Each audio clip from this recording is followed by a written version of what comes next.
Hey, everybody. Welcome to the next episode of the Align Love podcast. I am so excited to invite my next guest, Dr. Christie, to the show. She is a nationally renowned relationship expert, therapist, speaker, and thought leader. With an extensive career as a professional matchmaker and relationship expert for eHarmony, Christie has helped thousands of people find the love they deserve. She is a triple Trojan, receiving her bachelor's, master's, and doctoral degree at the University of Southern California in psychology and marriage and family therapy. She has been featured in ABC, NBC, KTLA, The Wall Street Journal, Los Angeles Times, Cosmopolitan, and many more outlets. And she is also a professional speaker who provides trainings with the California Association of Marriage and Family Therapists. She lives in Pasadena, California with her husband, her 2-year-old son, Caleb, and their Cocker Spaniel. I am so excited to pick Christie's brain on her new book and also how you can start to date with ease. So without further ado, let's jump right in. All right, Christie, welcome to the show. Thank you so much for having me, Lauren. It's great to be here. Of course, I'm so excited. I know that I feel like we're friends, but we've never met in real life. Internet friends. Yeah, we've done so much back and forth on lives. And so I'm really excited to have you officially on the show. And I know that you have a book that just came out called 10 First Dates to Your Soulmate. So we're going to talk a little bit about that today. But what I really want to dive into is a lot around the premise behind the book. But women that listen to this show really struggle. They're in their 30s, 40s, 50s, and they've, in a lot of ways, given up on love. They feel like it's not possible for them. And so I know that through your own story that you've had your own, journey to finding your love a little bit later in life. And so can you tell us a little bit about how you got to where you are in this space of really helping women find love before we dive into kind of the how-tos for people that are dating?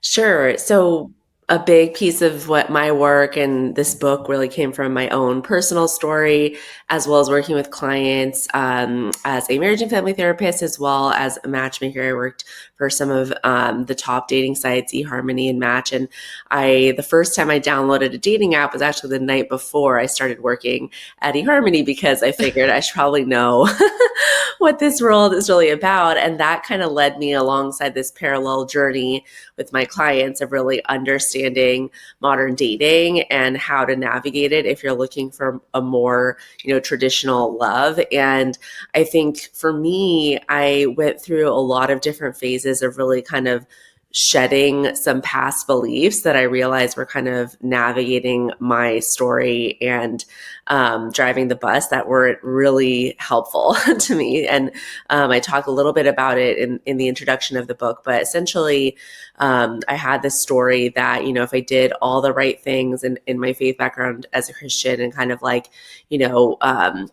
listened to what God wanted me to do, then I would kind of end up in this result, in this timing, and it would be all happy ending. And I think that was a really big part of the discouragement in the dating process, because I kind of believed like, why do I even have to, date in the first place or go through this skill? I thought the person should just show up magically. And so it was really a frustrating process having to kind of like go on the dating apps and sift through all these people that were not really what I was looking for, or didn't really have the same goals and values in mind, and kind of go through heartbreak or like learn about people as I was in the relationship and see, oh, okay, like they're not really being honest. And I didn't know that. And so I would say learned how to know people through the process. Even though I'm a therapist, I really feel like dating helped me understand how to really learn about someone's character and what it means to be truly compatible with someone. I thought, if someone just checked the boxes, they were the right person. And that really turned out not to be the case. And I feel like I really learned a lot about myself as well through the process, and really learned how to understand personally okay, what's right for me, what feels right for me, and also what's right for me as far as like values go as well. But getting over that discouragement hump was really the first place that I talk about kind of where people get stuck. For me, it was there because I felt like I just showed up feeling like discouraged already. And like, why do I even have to do this? Instead of shifting that and saying, okay, like this is a process that mostly everyone has to go through nowadays. And what can I learn and grow through in this process as well? Yeah, that's so beautiful. And I think that, I talk about this often too. I resonate so deeply with what you talked about regarding we get out into the dating world and we think it's just going to happen for us. Mm-hmm. And some of my deepest healing came through dating and relationships before I found really what safe, secure, conscious partnership actually was. And I think that if people can go into dating with that mindset, the mindset that it's actually going to teach you so much about yourself and it's going to connect you deeper to yourself, I think that that really can shift the game for how people not only approach dating and approach the dating apps, but also approach going on dates and meeting new people.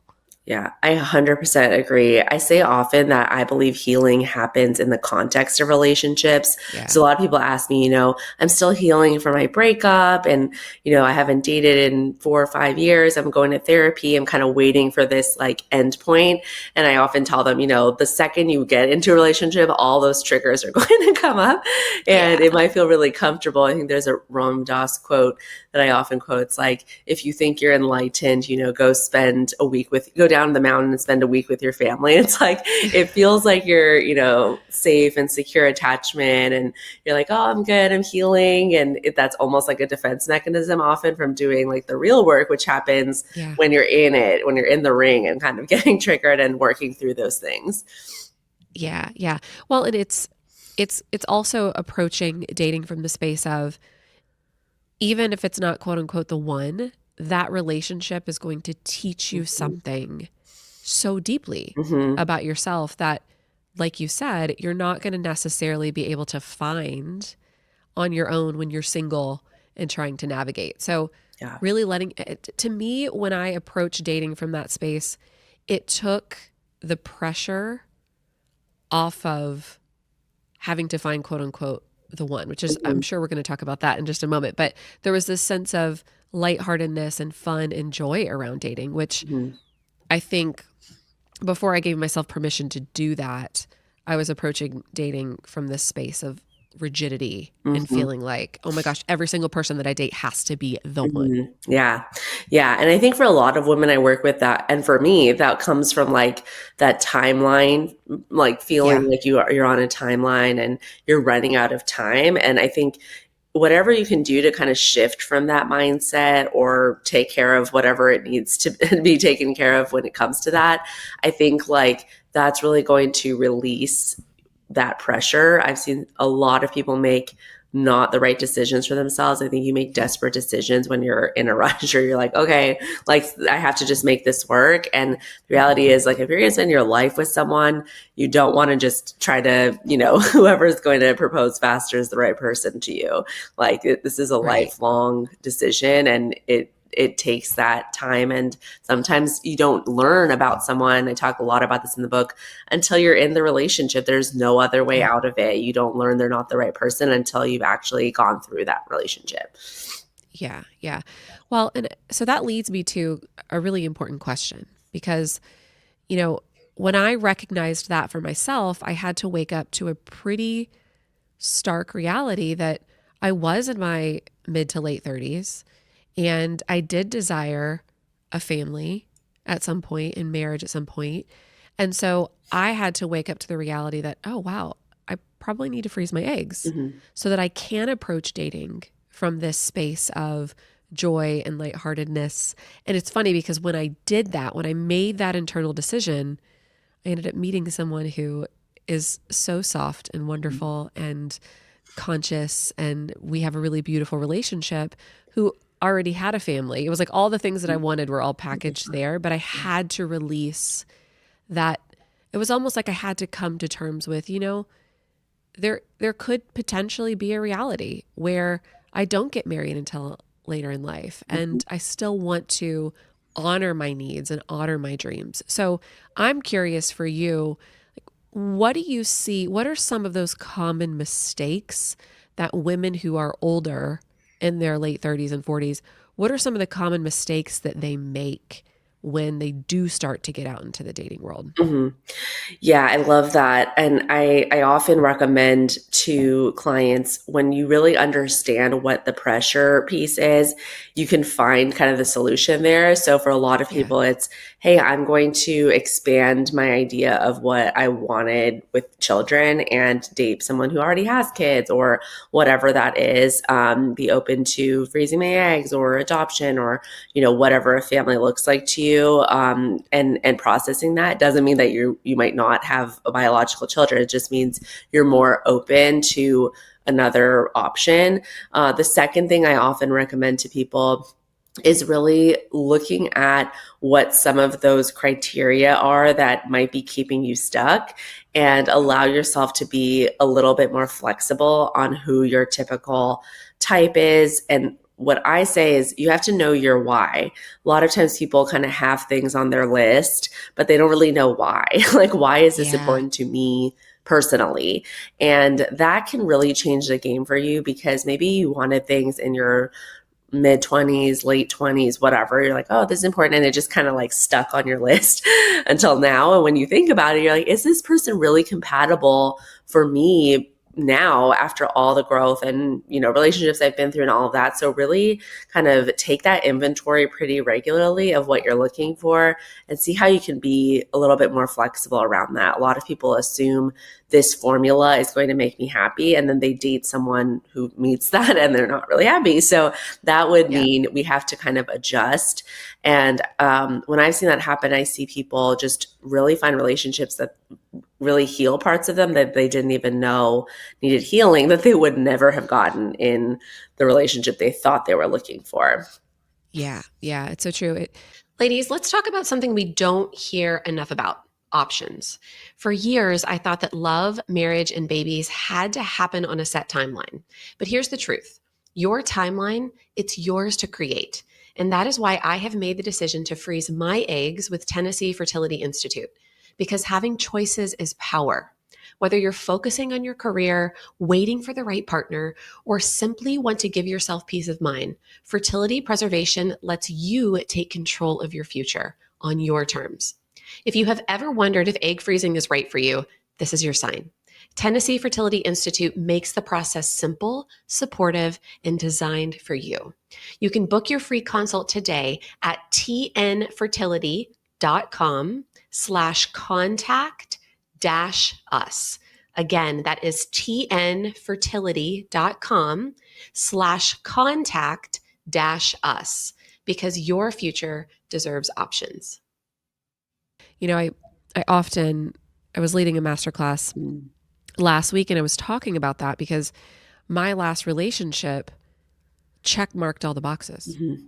Like every single box was checked. But the most important question that I forgot to ask myself is, how do you want to feel with this person? Mm-hmm. Like every day when you wake up and you go through something hard, right? How do you want to feel? How do you want to be met? Mm-hmm. And that really important question wasn't met in that partnership. All the boxes were checked, but that particular piece, which to me, and I'm curious your thoughts on this, to me, that in a lot of ways trumped everything that was on my list in a lot when I got clear on the why, Yeah, right? Because totally. the feeling was like, like this is what I want to feel, which I feel is so much more important than him having a six pack. Yeah. You know what I mean? Goodness. Yeah. I talk about this in the first chapter of the book, which is about the first date, and how really kind of when you reflect on the first date, the thing you want to ask yourself is like, how did this person make me feel? And kind of tune inward So good. instead of what sometimes people do on the first date is kind of bring their checklist and figure out, okay, how am I going to ask this guy like when he wants kids? And like, we're just like in our head too much and not really feeling in our body like how it feels to be around this person. I often say, it doesn't matter if they want the same number of kids as you and they want to buy a house or whatever your goals are, if you can't stand being in the same room with them for 30 Right. minutes. So it's like all of those paper things. Yes, they're important. Yes, we want to get clarity and your values and your vision for the future. But really early on, like you want to pay attention to yourself so you don't abandon yourself along the way in pursuit of this list, materializing for you and not really being the fulfilling relationship you desire. Yeah. Yeah. It's so true. So true. And I love that you have that reframing question after a first date. Mm-hmm. Are there any other, I'm curious, are there any other questions that women should be asking on? Because that's, at least in the dating world, I feel like that's always the battle. Like, what do you ask on the first date? What do you not ask on the first date? Yeah. Should you be asking if someone wants kids and marriage or not? So what other questions can women start to ask Mm-hmm. if they're being intentional about dating when they go on a first date? Yeah. So in my book, I actually have kind of like a guide to which questions you should probably ask on which date number to basically just really practically walk people through. Like, this might be kind of the level of depth sort of question you want to ask on a first date. And that might be more of like a fifth or seventh date question. And on a first date, I usually, if people have met through, a friend, they've met through a dating app, ideally there is some knowledge about what they align with you on paper about. I'm not a big advocate of just going on a random date with someone, because that's when you kind of go into that interrogator mode and figure out, okay, like, how am I going to get this question asked? And like, it kind of ruins that first date experience. So ideally, you kind of already know going into a first date if someone's aligned with you in certain ways. And that way you can just kind of put the checklist away for a date and tune into yourself. One question I recommend on a first date that can be really telling as well is asking them what they were like as a kid, like their personality. As a therapist, I do a lot of work in kind of like child attachment, how that relates to adulthood, learning about kind of their inner child or like their personality as a kid can tell you a lot about a person without having to be like, so like, tell me about all your childhood trauma on the first date. But learning about those sorts of things can be a really eye-opening experience because they'll tell you kind of who someone is behind all the layers that they picked up kind of along the way, of that like defensiveness, or like, this is how I have to be in the world. And so that's one question that I'll tease, but you got to buy the book to find the rest of them out. Yeah, I love it.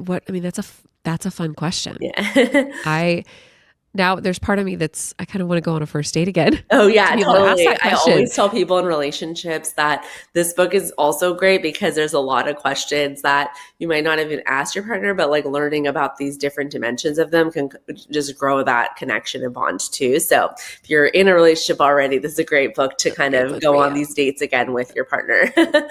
I love it. I love it so much. And we'll make sure that we link the book where people can purchase it in the show notes below. And I know you're going to talk about it in just a little bit, but I get a question that I get all the time, and I'm curious to know because that I approach things from a nervous system lens. I'm very deep in understanding how the nervous system reacts when we're dating and how it blocks us from connection when we're constantly in protection, which a lot of the women that I work with, they've built really beautiful protective mechanisms that have kept them from being able to connect for a really good reason. I'm curious to know from your lens as a marriage and family therapist, how can people start to look at more of the cognitive side of some roadblocks that may show up in the dating world? Like, are there any kind of telltale signs that are when you work with women that are really like, hey, we really need to look at this. Like, this is a repetitive pattern cognitively that could really be keeping you from being able to find a deep connection with someone? Yeah. So oftentimes, I think in pop culture and like romantic comedies, the woman's often stereotypically a little bit more anxiously attached. When really what I've seen a lot of times, especially in like this modern generation of women and kind of like our boss babe, like a little bit more in our masculine, is that there's a lot of us that are more avoidant in the attachment Yeah. spectrum, but we don't really know that. We're not really aware of it. And so some of those telltale signs that I see early on is that you tend to be what I call a one and done dater. So this is someone that kind of goes on a lot of first dates, but always finds something wrong with the person Mm. or the situation after the first date. And if they can't find something, specifically wrong with them, they'll kind of put that, catch all phrase of there's no chemistry. And, you'll text your girlfriend group chat. And they're like, oh yeah, don't settle. There's no chemistry. But when we see kind of that pattern, we might be looking at something a little bit deeper than, okay, actually every person you go out with is like not, not a good Yeah. fit. And so if you tend to be kind of that person, you're always swiping left, you're always finding kind of like some reason to not move forward, you might be a little bit more on the avoidant side.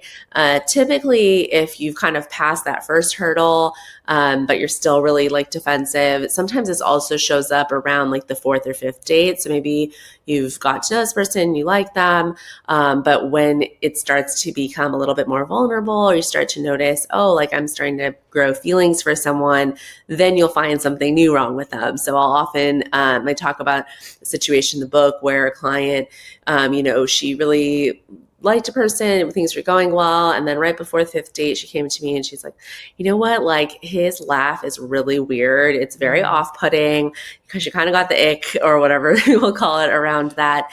And she wanted to cut things off. And I reflected back to her that was so interesting because, she's been on 5 dates, spent, at least like 10 to 15 hours with this person. And I'm sure hopefully they've had some laughs, and I've never heard her say that. And so what we kind of caught was that she was really starting to like this person, but was very afraid of that vulnerability because she was not used to that feeling. And so she kind of reverted back to her old pattern and was finding something wrong with the person instead of leaning in and saying, okay, this is making me, kind of put myself back, or I'm trying to look for some excuse, and how else can I lean in to just learn more and see if that helps me feel safe enough to build that connection.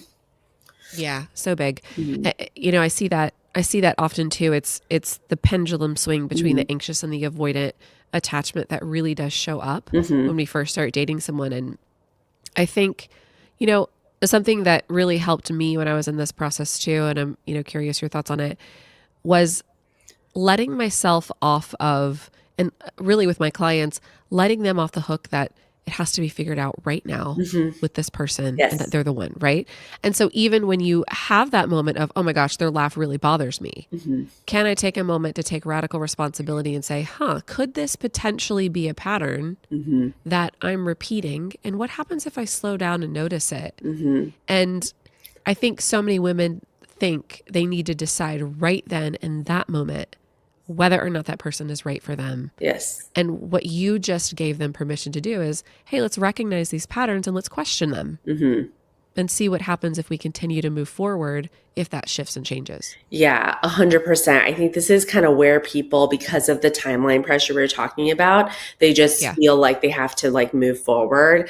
And that's one of the reasons I am an advocate of not necessarily, jumping into kind of an exclusive relationship before you're ready for that. So Yeah. I don't believe in like going on a first date with someone and now you're not swiping, you're not talking to anyone else, you're not open to any other possibility, because I think that puts us in that kind of mindset of like, okay, this has to be it, and we have to kind of see this Right. through fully, and if we don't, then it's not a fit. But especially if you find yourself a little bit more in that insecure attachment, I think it's sometimes a good idea to just kind of like open up those options, even if you don't actually go on a date with someone, just kind of keep that open mind. So you don't feel that pressure to like, okay, I have to decide on this person right now. Often when we feel that anxiety come up or that avoidance come up, really what we need is more information. And sometimes those little things that you think really are going to be the deal breaker, once you get more information, you grow more connected to that person. You don't even notice, or like it's not even a big deal. Yeah. Or it might be that there's other things that once we finish kind of putting the puzzle together that aren't compatible. So you didn't end up breaking up with that person because of their laugh. It was actually like other things that once we filled in the pieces, that made more sense as to why it's not a good fit. But if you don't really give yourself that time and opportunity to really humanize a person across from you, that's when I think you get stuck in those patterns and you're not able to have the awareness to break through that. And you might do that with someone who could actually be a great match for you. Yeah. Yeah. So good. So good. I think there's so many women that listen, I know in my world, and also that listen to the podcast, that they need to hear that. They really need to hear that permission piece. So 10 Dates to Your Soulmate was such an incredible title. Talk to us a little bit more about the book and how it came to be and what people can expect when they pick it up and read it. Because I know that there are going to be, every woman that listens to this is probably going to run straight to purchasing it. So tell us a little bit more about the book. Yeah. So this book kind of came from my own work and how I work with clients and really understanding more of the how to meet the right person. Oftentimes we're kind of focused on like, okay, where is this, unicorn I'm looking for? But I really wanted there to be a more practical how-to guide for no matter how you meet the person, to really understand, okay, when I meet this person, that's not the end of the journey. It's really actually the beginning of figuring out, okay, how is this person potentially compatible with me? And how do I really learn that? How do I know? A lot of people have the misconception that once you meet the right person, then all the pieces fall into place. But really the reality is like, that's where, when you meet someone that could be the right fit, that's where the journey begins of understanding, okay, who am I? Who is this person? How does all of kind of like my past stuff, my attachment, my, inner child stuff really connect with understanding, okay, how do I learn about this person and all of their stuff in a way that helps me really grow in connection, learn about compatibility, and really if there's that chemistry. And a lot of times people don't really know how to do that, or they do that in a way that kind of short circuits the emotional connection. So they don't learn the important things, and then they become emotionally attached. And that makes it very difficult to break that emotional attachment once you do learn that things are incompatible. So I kind of walk people through that process of, here's how to really date someone in a healthy way that really helps you to focus on, is there an actual connection, but also not neglect things that are going to be really important for understanding if this person's compatible with you in the long run. And so this is kind of one really big pillar of what I teach all my clients. And I felt like it was a really big gap that I saw in the dating kind of literature, essentially, that a lot of people talk kind of from a more conceptual place, which I think is great. A lot of inner work and like what you have to do to prepare yourself. And then a lot of what you see online is more strategy based of like, okay, do this, don't do this, those sorts of things. But I felt like there was kind of a gap of, okay, I met someone, now what do I do? Yeah. Yeah. I love it. I love it. And I think that that's the part that people don't talk about, right? It's all about how do you find the person? And then there's this massive gap between, okay, I found the person. And then there's all of this advice on what to do once you've been in a partnership for a while. Right. But what happens in that gap between, okay, I've met somebody and now I need to decide, like, am I going to build a life with them? And what happens there? So I think that's a beautiful gap. Yeah, that was filled. Thank you. And I'm so excited to read the book. Thank you. I know that everybody that's listening to the podcast is going to be excited to read it too. If you are listening, you can go ahead and visit the show notes below and you can grab the book for yourself. We do have it linked below. Christie, I have one last question that I ask everybody on the Align Love podcast before we wrap up for today. What is your definition of aligned love? What does that mean to you when you hear that? Oh, I love that question. I think aligned love is really about understanding yourself and the type of connection and just depth that you can share with a person that helps you really be seen and see someone else in like the fullness of who Mm. they are. So you don't really have to hide parts of yourself. Or change for someone. And it just feels like there's like that symmetry with seeing someone else and feeling that love. I love it. So, so beautiful. I love hearing everybody's definition of what Yeah, it means to that's them. It's great. always so different. I love it. So, Christie, last thing, where can people find you if they want to find out more, if they want to work with you? If you could just take a moment to let people know where to navigate that. And again, we'll link all of this in the show notes below as well. Sure. So you can go on my Instagrams where I hang out a lot, the Date Dr. Christie, and my website, therapyfordating.com, has all the information about the book, working with us, and anything else. Awesome. Christie, thank you so much. I wish I Thank could squeeze you. you in I person, know. One but we'll day see each soon. other again soon. Thank And you. good luck with your book. Thank you so much. Thanks for having me. Yeah. Today's episode of the Aligned Love podcast. One thing that would really help me and the other new potential listeners is for you to rate this show and leave a comment wherever you tune in and listen. Also, make sure to link up with me on Instagram at Lauren Zoller, and please share this podcast with anyone who you think may enjoy it. Until next episode, remember, every transformation begins with one moment of awareness, and I hope today has been yours. I'll see you next time.